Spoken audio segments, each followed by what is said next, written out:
নমস্কার দাদা ভাই দিদি ভাইরা, আশা করি আপনারা ভালো আছেন, আমিও ভালো আছি। আজকে বকুল কিচেনে আগে একটা রেসিপি করেছি আমি এক্ষুনি, এই মিনিট 10 হলো, সেটা আমি করে রেখেছি।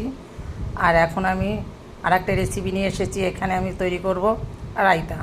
এখানে রায়তার জন্য আমি নিয়ে নিয়েছি টক দই, এখানে নিয়েছি 2টো শসা, আপেল, টমেটো, 3টে কাঁচা লঙ্কা। আমি রায়তাটা কি করে তৈরি করছি আপনারা দেখুন আমার রায়তাটাকে। আমি এখানে কিন্তু আমি টমেটো কেটে নিয়েছি, লঙ্কা কেটে নিয়েছি, আপেলটাকে কেটে নিয়েছি, শসা কেটে নিয়েছি। কিন্তু এই টমেটো কাটতে গেলে এর ভিতরে যে দানাটা আছে বাইরে বার করে ফেলে দিতে হবে, লঙ্কার দানাটা বাইরে করে ফেলে দিতে হবে, এরকম ছোট ছোট করে কেটে নিতে হবে।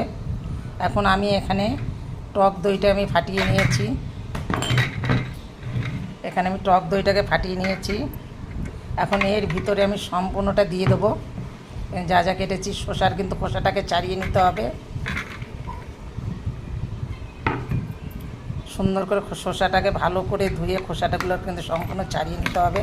এটাকে ভালো করে নেড়ে চেড়ে মেখে দিতে হবে, কেন এর ভিতরে যদি কোনো দানা থাকে তাহলে কিন্তু খেতে ভালো হবে না, দেখতেও সুন্দর হবে না। আমি এখন এটাকে ভালো করে ফাটিয়ে নেব। রায়তাটা আমার হয়ে গেছে, আমি এখানে পরিবেশন করে নিয়ে এসেছি। এখানে আজকে আমি রান্না করেছি, এখানে শাপলা দিয়ে এই ভিডিওটা আমি করেছি, শাপলা দিয়ে মাছের মাথা দিয়ে। ওখানে আছে ঝিঙা আলুর তরকারি, এখানে আছে আপনার আর মাছের তেল ঝাল করেছি, আর এখানে রায়তাটা করে আমি এইভাবে পরিবেশন করে নিয়ে এসেছি। আমার ভিডিওটা দেখে একটা লাইক, কমেন্ট, শেয়ার করবেন, তাতে হয়তো আমি খুব খুশি হব।